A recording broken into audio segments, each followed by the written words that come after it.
시청자 여러분 안녕하십니까. 지금부터 전옥현의 안보 정론을 시작하겠습니다. 지금 시간은요 지금 4월 28일 새벽 거의 1시 45분쯤이 다 돼갑니다. 시청자 여러분들께서 그동안에 저의 심야 방송을 많이 사랑해 주시고 봐주셔서 고맙다는 말씀을 우선 드리고요. 최근에 심야 방송 여러분들께서 좀 피곤하신 것 같아요. 좀 덜 보시는 것 같습니다.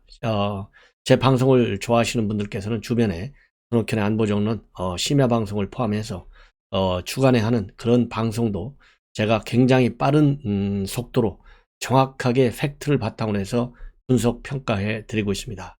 저는 여러분들께서 잘 아시다시피 문재인 정권의 실정을 우리 야권에 있는 국민 모두가 함께 공유하고 함께 분노해서 내년에 반드시 정권을 교체한다는 절체절명의 필요성을 공감할 수 있도록 그런데 제가 기여하기 위해서 낮이나 밤이나 빠른 시간에 여러분들께 속보로 전해드리고 있음을 다시 한번 말씀을 드리고요. 끊임없는 여러분들의 많은 성원을 당부드립니다. 그리고 제 방송은 일체 경비 지원을 받지 않습니다. 빨간색 구독 버튼만 눌러주시고 봐주시면은 그야말로 문재인 정권 심판하는데 우리 모두가 함께 손을 잡고 투쟁하는 것이다. 이렇게 생각하시고 봐주시면 대단히 고맙겠습니다. 이 심야방송 첫 번째 뉴스는요, 이 국민의힘 보건복지위 소속인 조명희 의원이 중수본으로부터 서면 답변서를 하나 받았습니다. 바로 어제죠. 4월 27일 날 받았는데요. 중수본에서의 답변 내용을 보면, 그러니까 지난 19일 날 전직 참모 4명, 즉 최재성 전 전무수석, 그 다음에 윤창열 전 사회수석, 강민석 전 대변인, 김영식 전 법무비서관, 이 관저로 불러서 고별 만찬을 했어요. 여기서 술도 한 잔 걸쳤습니다. 그런데 이것이 이 방역 수칙 중에 하나인 5인 이상 금지 대상에 해당된다. 그래서 이건 위반한 것이다. 그래서 우리 시민이 민원을 제기했습니다. 이거는 민사상으로 또 이 행정 절차상으로 위반 행위다. 이렇게 민원을 제기했는데 이 민원과 관련해서 종로구청에서는 정부 당국에서 검토하는 방법이 좋을지 아니면 종로구가 직접 할지를 검토한다고 그랬는데요. 그 검토와 별도로 이 국민의힘 조명희 의원이 중수본에 의견 문의를 했어요. 그랬더니 답변서가 왔습니다. 뭐라고 되어 있냐면 결론은 일단 위반이 아니다는 겁니다. 왜냐하면 대통령 행사는 공무원사라는 것이죠.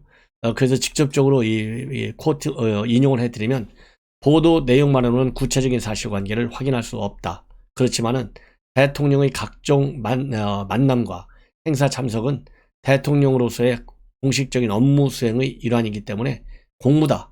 따라서 위반이 아니다. 이렇게 대답을 하면서 말이죠. 공무에 따른 모임은 사적 모임에 해당되지 않으나 회의 등 전후로 이루어지는 식사는 사적 모임으로 5인 이상이면 금지 대상에 포함된다. 이렇게 밝혔어요. 그런데 제가 보기에는 이 모임이 대통령이 밖에서 행하는 그런 식사였다면 위반 소지가 상당히 많아요. 그런데 청와대 내에서 청와대 직원, 즉 외부 인사를 초청한 것이 아니고 청와대 비서관들, 참모진들을 대상으로 만찬을 한 것이기 때문에 이 중수본의 입장 좀 애매한 면도 많이 있지만은 일단 우리가 수용할 수밖에 없지 않느냐 이런 생각이 듭니다. 그러나 어쨌든지 간에 이 규정상으로 보면 설령 이 공적 모임이기 때문에 위반은 아니다 라고 한다 하더라도 지금 우리 국민들이 이 5인 이상 이 회동 금지 이런 것 때문에 겪게 되는 일상생활 현상에서의 이 고통, 이것은 보통 말할 수가 없어요. 그렇기 때문에 이 법적으로 규정상으로 위반 여부와 관계없이 대통령도 아주 불급한 이런 모임이 아니면 5인 이상 금지 이 수칙을 꼭 지켜라. 그래야 이런 모임이 이런 분노, 진정 같은 것이 없어질 것 아니냐. 그래서 이 청와대 대통령 행사를 준비하는 의전비서관 이런 참모진들은 공식적으로 위반 여부와 관계없이 이 정서적으로 우리 국민들께서 이거 왜 대통령은 5명 이상에 모여도 되느냐 이런 실망과 분노를 하지 않도록 각별히 유의가 필요하다는 그런 지적을 저는 냉정하게 하고 싶습니다. 그 다음에 이번 시간에요. 심야 시간에 두 번째로 중요한 것은요. 이제 오늘이 28일이었습니까? 날 세고 나면. 그리고 29일 날 오전 10시에 중대한 결정이 이루어집니다. 바로 뭐냐면은 이 검찰총장 후보 추천위원회가 열려서 박범계 장관한테 서너 명 최종 후보를 올리게 됩니다. 그러면 그 중에 한 명을 박범계 장관이 대통령한테 지명을 해서 제청을 하면 이제는 총장이 지금 결정이 되는 거예요. 근데 문제는 뭐냐? 이 이성윤이가 지금 피의자인데 가장 유력시 되는 후보로 지금 딱 평가를 받고 있어요. 거의 예외 없이 모든 사람이 굉장히 가능성이 크다. 그렇지만은 피의자이기 때문에 어려울 것이다 라는 이론도 많이 있습니다. 그러나 저는 이번에 총장 후보 추천과 관련해서 몇 가지 이 박범계가 그리고 청와대가 그리는 큰 정말 블랙 시나리오가 있다. 저는 그렇게 봐요. 블랙 시나리오. 이 블랙자가 들어가면 되게 안 좋은 거 아니겠어요? 음흉하고 뭔가 음습하고 그런 냄새가 나지 않습니까? 이 오퍼레이션 하는 즉 공작적 냄새가 난다 이거예요. 그렇기 때문에 이 피의자임에도 불구하고 영순위로 이성윤이를 올릴 가능성이 크다. 저는 그렇게 봅니다. 그러나 올려서는 안 되겠죠. 그러면 왜 제가 공작적인 냄새가 많이 나느냐? 음흉한 시나리오가 냄새가 나느냐? 이걸 보면 이성윤이가 취한 조치, 이성윤이가 움직이는 조치를 이 행태를 보면 그런 큰 시나리오 안에서 움직이고 있다는 겁니다. 뭐냐? 우선 황제 조사를 공수처로서 받았어요. 두 번째로는 4번씩이나 수원지검에서 조사에 나와라 했는데 안 나가고 버텼어요. 그러다가 느닷없이 4월 17일 주말을 이용해서 기습적으로 나타나서 조사를 받았습니다. 그 다음에 또 뭐냐? 세 번째 거는요. 수사심의회와 전문수사자문단 소집을 전격적으로 요청하고 나섰어요. 거기에 대해서 수원지검에서는 맞불을 불렀습니다. 아 그래? 그러면 수사심의회 빨리 열어봐서 한번 어떻게 결론 나나 보자. 수사심의회가 합리적으로 결정이 내리면 수원지검에서 모든 증거와 이 법리 판단 딱 해서 기소하려고 하는데 여기에 이의를 제기하지 않겠지. 그래서 수사심의위원회를 전격적으로 소집 요청을 했고 거기에 조남관 총장 대행이 바로 승인을 했어요. 그러다 보니까 지금 현재 뭐가 나오느냐? 수사심의위원회 소집을 요청한 이성윤이가 이게 신의 한 수가 된 거냐? 아니면 악의 수가 됐느냐? 즉 독이 됐느냐? 아니면 득이 됐느냐? 이런 지금 평가가 나오고 있어요. 이 양분되는 평가인데요. 서로 상반되는 평가인 것이죠. 그러나 제가 보기에는요. 이거는 득이 되는 평가를 하고 있습니다. 즉 이성윤이의 신의 한 수가 나왔다. 이렇게 봐요. 이 이성윤이의 신의 한 수라기보다도 박범계와 이성윤 그리고 청와대 민주당의 큰 시나리오 안에서 이런 작품들이 이루어진 거예요. 그렇기 때문에 반드시 도움이 되는 그런 수를 이성윤이가 더 쓸 것이다. 이성윤이가 지금 여권에서도 총장 영수를 생각하고 있고 본인도 총장이 되려고 지난 연말에 추미애 징계 국면에서 우리 다 같이 사퇴합시다. 차장검사 4명이 건의했잖아요. 그런데도 불구하고 나는 할 일이 남아있어. 사퇴하지 않을래. 그러니까 1차장 혼자서 사퇴하고 집에 가버렸어요. 이렇게 리더십도 사라지고 그야말로 권위도 쓰지 않고 실력도 없고 이런 것이 다 드러났는데도 불구하고 이런 여러 가지 조치들을 한 걸 보면 여권으로부터 사실상 내락을 받은 것이 아니겠느냐 이런 생각이 들어요.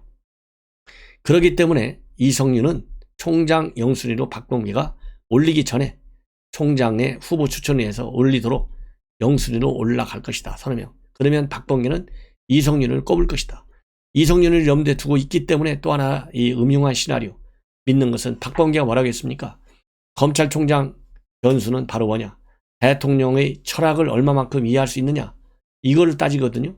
근데 지금 10여 명 중에 나타난 사람 중에 가장 대통령의 영순위 이거는 누구냐면 바로 이성윤이에요. 그렇기 때문에 이성윤은 영순위로 틀림없이 올라갈 것이다. 그러면 피의자를 어떻게 올라가느냐? 이거 피의자의 주장은 수원지검의 주장이에요. 근데 공수처는 무슨 주장합니까? 피의자 여부, 기소 여부 이건 결정하지 말아라. 내가 하겠다 그렇게 돼 있거든요. 그럼 수사심의위원회가 한 2, 3일 후에 열린다 하더라도 즉 총장 후보 추천회 이후에 열린다 하더라도 총장 추천위원회 수사심의위원회에서 이거는 수사 중단해라 아니면 불구수 처분해라 하면 수원지검에서 기소하겠다는 그런 이 법리적 타당성이 의심을 받게 돼요. 그래서 최소한도 진보 좌파 진영 안에서는 이거 봐라. 검찰이 이런 검찰이기 때문에 권력을 남용하기 때문에 바로 검찰 개혁을 해야 된다. 그런 이제 여론을 조성합니다. 반수원지검 여론을 조성해요. 반검찰 여론을 조성해요. 그러면서 이러니까 기소권까지 가져가면 안 된다. 그래서 그거를 딱 핑계로 삼아가지고 총장 카드를 밀어붙여요. 이런 큰 시나리오가 박범계와 이성윤 사이에 신의 한 수로서 나타난 것이 수사심의위원회 개최다. 그렇기 때문에 수사심의위원회는 지금 양창수 위원장이 뭐라고 발표했냐면요. 무리수를 두지 않겠다 이렇게 얘기했어요.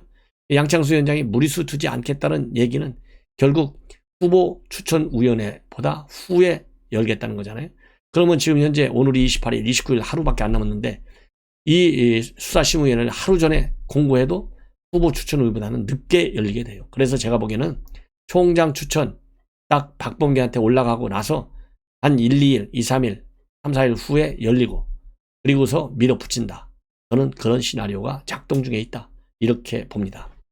그래서 야권에게는 굉장히 불리한 그야말로 이성윤이가 사상 초유로 피의자임에도 불구하고 이제 총장 후보로 올라가는 그런 지금 위기 국면에 와 있다. 그래서도 제가 시청자 여러분들께서 제 방송 많이 봐주시고 또 견제 차원에서 SNS 통해서 공유해 주십사. 이렇게 제가 당부를 드리는 겁니다. 자, 이러는 가운데 말이죠. 지금 현재 이 최재형 감사원장 좋은 일을 많이 하고 있어요. 감사를 제대로 하고 있습니다. 그런데 바로 어제 그러니까 27일 날 발표를 하나 했어요. 굉장히 중요한 발표가 나왔습니다. 무슨 발표가 나왔느냐? 지금 서울 중구청에서 말이죠. 세운상가 재개발을 하는 업무를 추진하고 있는데 세운상가 재개발 업무와 관련해서 중대한 과실이 있다 이겁니다. 그 중대한 과실하고는 절차적 과실과 본질적 과실이 있어요. 제가 보기에는 이 감사원 결과 발표를 보면. 그런데 이게 문제는 제가 왜 이거를 굉장히 중요하게 다루냐면 세운상가 재개발을 제대로 추진하겠다. 이렇게 오세훈 시장이 일종의 공약으로 제시한 사안이 바로 이 세운상가 재개발 재건축 사업입니다. 그런데 이 세운상가 이 정비 촉진, 재정비 촉진하는 이 문제와 재개발 문제에 관해서는요. 오세훈 시장이 맨 먼저 이걸 시작을 했어요. 오세훈 시장 때 이거를 맨 먼저 시작을 했다가 이것이 시행되다, 중단되다, 시행되다, 중단되다를 계속 반복해 왔어요. 그래서 2019년도에 이르러서는 결국 공익감사 청구가 이루어졌고 이 공익감사 청구 그 결과 최근에 작년 5월 20일부터 닷새간 실시가 됐는데 그 결과가 이번에 발표가 됐습니다. 이번 발표된 걸 보면 중구청에서 제대로 이 관리 업무 부적절한 처리가 있었는데 절차적으로 본질적으로 이 관리 감독을 소홀히 했다. 그래서 중구청 공무원을 6명을 징계 또는 주의 조치를 내려라. 이런 감사 결과가 나왔습니다. 그래서 이 가장 중요한 것이 이 도시정비법과 자치규약에 명시되어 있는 토지 소유자의 찬반 의사 이런 질의 절차를 거치지 않았다. 이것이 중대한 절차적 하자예요. 그리고 또 그래서 이 서울 중구청에서는 이런 절차가 지켜졌는지 확인도 하지 않은 채 사업 시행 변경 계획을 인가했다. 이것도 잘못된 것입니다. 또 하나 잘못된 것은 2017년도 환경영향평가 재협의가 빠져 있는데 사업 시행 계획을 보면 이런 환경평가가 빠져 있는 상태에서 사업 시행 계획을 승인한 경우 이것도 잘못됐다는 겁니다. 또 잘못된 것은 뭐냐? 2017년도에 시행사가 말이죠. 이 건축물 용도를 업무시설에 이용해서 주거 복합용으로 바꿨어요. 이런 변경된 절차가 있었는데 이런 변경된 절차가 진행됐음에도 불구하고 분양금은 뭘 기준으로 받았느냐? 주거 복합으로 분양금 현금 청산을 해야 되는데요. 본래 건축물 용도였던 업무시설 분양신청 결과를 근거로 해서 현금 청산을 진행한 거예요.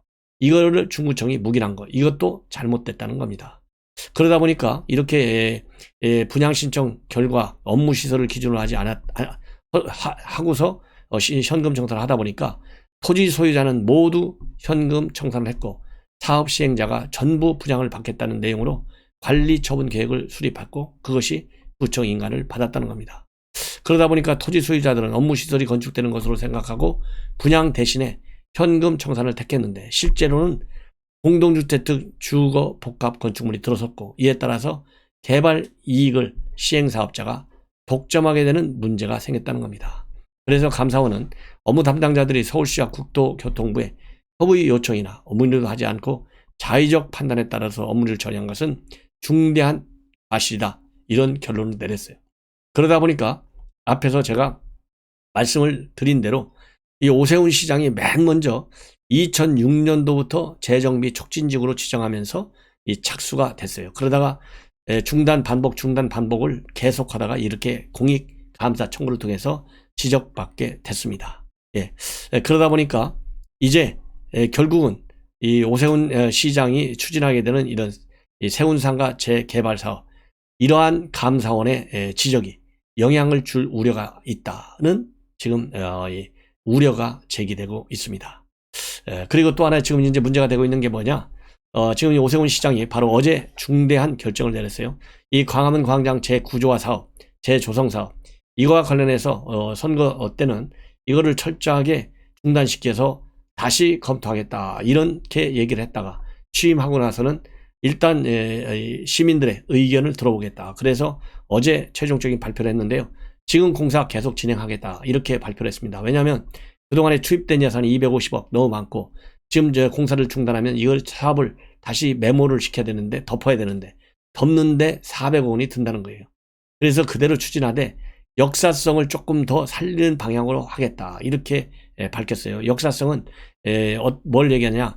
월대를 복원하겠다는 겁니다. 그래서 역사성 회복을 위해서는 꼭 필요하다는 거예요. 월대 복원사업. 여러분들 월대라고 하는 것은 조선시대 왕과 백성이 소통하고 화합하던 상징적 공간입니다. 그래서 이거를 복원시켜서 역사적 의미를 살려내겠다는 거예요. 그래서 이 월대, 조선시대 주요 건축물 앞에 지상에서 높게 조성한 넓은 단이에요. 단. 그래서 국가적인 행사가 열리던 장소입니다. 그래서 이 경복궁 앞 월대는 일제강점기에 훼손이 된 이후에 복원되지 않고 있어요. 이런 거를 복원하겠다는 거예요.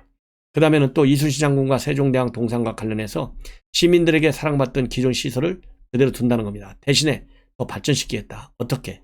세종대왕 관련해서는 상징물을 조성하고, 이순신 장군과 관련해서는 동상과 관련해서는 명량대첩 등 역사적 사실을 분수 형태로 담아내겠다, 이런 보완 방안을 발표를 했어요. 그럼에도 불구하고 지금 시민단체에서는 강력히 반발하고 나섰습니다. 특히 경실련에서 이 보완 추진한 것과 관련해서 상당한 반발을 하고 있어요. 왜냐? 그러면 예산을 썼으면 예산을 써버리면 되돌릴 수 없다는 거냐? 이런 식으로 이런 중대한 사업을 밀어붙이게 한다는 것은 오히려 행정과 혈세를 낭비하는 것이다. 인정할 수 없다. 그래서 무리한 공사를 추진한 책임자들을 처벌하고, 그리고 다시는 이런 예산 낭비와 일반적인 행정 추진이 반복되지 않게 해야 된다. 그러면서 오늘 28일 오전 10시에 시청 앞에서 규탄 기자회견을 가질 예정으로 있다고 합니다. 자, 그래서 말이죠. 상당히 이 오세훈 시장 지금까지 잘 왔는데, 이제 중요한 사업과 이 공약과 관련된 정책 결정이 이루어지면서 이 한쪽을 세우는 이 감사원에서도 이 세운상가, 이것이 굉장히 지금 브레이크가 걸려들 가능성이 굉장히 많아요. 그 다음에 이 광화문 조성사업과 관련해서 시민단체가 내일 일단 규탄 대회를 열고 나면, 이것이 일회성 규탄 대회로 끝나면 좋겠지만은, 그렇게 되지 않고 이 반복적으로 후폭풍이 더 세게 불어올 가능성도 있지 않나, 이런 생각이 듭니다. 자, 이제 마지막으로요, 하나만 더 덧붙이겠습니다. 지금 방금 막 보도가 됐습니다. 지금 막 보도가 됐는데요. 여러분들 제가 말씀을 드렸잖아요. 어제 방송에서도 말씀드렸죠. 이스타 항공의 500억대 횡령 배임, 이상직 의원, 법원에서 반드시 구속영장이 떨어져야만 하고 떨어질 것이다. 이렇게 제가 말씀을 드렸는데요. 지금 방금 1시 반, 지금 1시 반에 이스타항공 500억대 횡령 배임, 이상직 구속, 이 제목의 기사들이 일제히 지금 보도되고 있습니다. 그래서 전주지법의 김승곤 영장 전담 판사가 지금 방금 전에 뭐라고 지금 이 판결을 내리면서 구속영장을 발부했냐면요. 주식의 시가나 채권 가치에 대한 평가 등 일부 쟁점에 대해서 다툼의 여지가 있어 보이긴 한다. 그러나 구속영장 심사 단계에서 요구되는 혐의 사실에 대한 소명은 충분하다. 그리고 수사 과정에서 나타난 피의자의 행태를 감안할 때 증거 변조나 진술 회의 가능성이 있고, 피의자가 관련자들에 대하여 영향력을 행사할 수 있는 위치에 있어서 피의자에게 증거 인멸의 우려가 있다. 이렇게 밝혔어요. 참고적으로 여러분들께서 자세히 아시겠지만은, 이상직 의원의 경우에는 2015년도 11월부터 12월까지 이스타항공 그룹 계열사들이 보유한 540원 상당의 이스타항공 주식을 자신의 딸이 대표이사 있는 이스타홀딩스에 100억 원에 넘겨서 430억 원의 손해를 끼친 혐의를 받고 있습니다. 그리고 선거법 위반 혐의도 받고 있어요. 그래서 이번에 구속은 민주당 구속 청주 정정순 의원에 이어서 두 번째 현직 의원이 구속되는 그런 지금 사태가 벌어지고 있고요. 더 큰 문제는 이스타항공이 태국에 세운 타이이스타 이 항공 71억 원의 외상 대금이 있다는 거 아니에요? 이스타항공이라는 모 회사로부터 지급된 이 지급보조를과 관련해서 이런 것 때문에 결국은 이 문재인 대통령 사위 취업을 위해서 이 이스타항공, 타이이스타를 설립한 것 아니냐, 이런 의혹이 이미 제기된 바 있어요. 그래서 이번 이 500억 원 상당의 횡령 배임과 관련된 이 사건이 앞으로 이제 법원 재판 과정을 통해서 그리고 추가 수사를 통해서 이 청와대 최고위선과 어떤 연관 관계가 있는지, 이것이 울산시장 선거보다도 더 큰 이 파장을 일으킬 가능성이 크다. 이것이 저의 생각입니다. 그래서 우리 시청자 여러분들께서도 이상직 의원과 관련해서 제가 앞으로도 계속 보도해 드릴 예정으로 있는데요. 중요한 뉴스 꼭 시청해 주실 것을 당부드립니다. 그리고 이제 이 윤여정 시상과 관련해서요, 몇 가지 호기심 차원에서 굉장히 관심이 많은데, 이 얘기를 들으면 이 본래 이 아카데미 상에는요 상금이 별도로 없어요. 근데 스웨그 백 하나를 준다고 합니다. 선물 가방. 그래서 이번에 이 선물 가방에 도대체 뭐가 들어있느냐, 이것이 굉장히 궁금하게 보이는 것 같아요. 근데 스웨그 백 안에 들어있는 이 선물 약 20만 5천 달러에 달한다고 합니다. 즉 2억 3천여만 원에 달하는 선물이 들어가 있는데, 올해가 이 걱정스러운 팬데믹 해잖아요. 그래서 걱정스러운 팬데믹 해라는 주제로 이 가방 내용물 선물을 찾는데, 이 무료 물품들이잖아요. 전부 다 선물이니까. 그래서 이 건강 관련 용품과 서비스가 상당히 포함되어 있다. 그래서 숙취를 위한 비타민 관리 요법과 순금 전자담배, 수면 상태를 기록하는 헤어밴드, 지방 흡입 시술권, 그리고 스웨덴의 고급 리조트인 페이터 노스트 호텔 숙박권도 포함되어 있고요. 그 다음에 중요한 것은 뭐가 눈에 띄냐면, 최근에 작년에 사망한 체드윅 보스만, 이 작가죠. 체드윅 보스만을 기리기 위한 이 카드가 하나 들어가 있다고 그래요. 이 카드, 이거는 블록체인 기술을 이용해서 우위 변조가 불가능한 이 카드인데, 이미지, 영상, 음악 이런 디지털 파일 카드라고 합니다. 그래서 이거는요 자산처럼 거래가 가능한 그런 이 카드라고 그래요. 그래서 이 카드 하나가 들어가 있다. 이것이 굉장히 특징적인 이번 선물 보따리 중에 하나다. 이렇게 지금 알려지고 있습니다. 그리고 루이비통이 이 한예리 이 배우 드레스 홍보하려고 이 빨간색 옷을 입었는데 이게 중국을 나타내는 거 아니냐, 그래서 비판도 이랬지만은 루이비통 드레스라고 알려졌어요. 그런데 루이비통 쪽에서 자기네 회사 이 드레스를 홍보하려다가 미나리 영화에 관련된 시상 내용, 이것을 잘못 홍보해가지고 조금 뭐라고 그럴까요? 좀 우스갯거리가 됐다. 이런 얘기가 지금 또 언론에 많이 보도되고 있어요. 본래 루이비통이 미나리가 여우조연상, 나무주연상, 작품상, 감독상, 각본상, 그리고 음악상 6개 부분에 올라와 있는 것이 올라와 있는데요. 그렇게 올라간 게 아니고 잘못 올라와 있어요. 잘못 올라와 있어. 그래서 비판을 좀 받은 바 있다고 합니다. 즉 미나리가 작품상, 감독상, 각본상 3개 부분에 후보에 올랐다.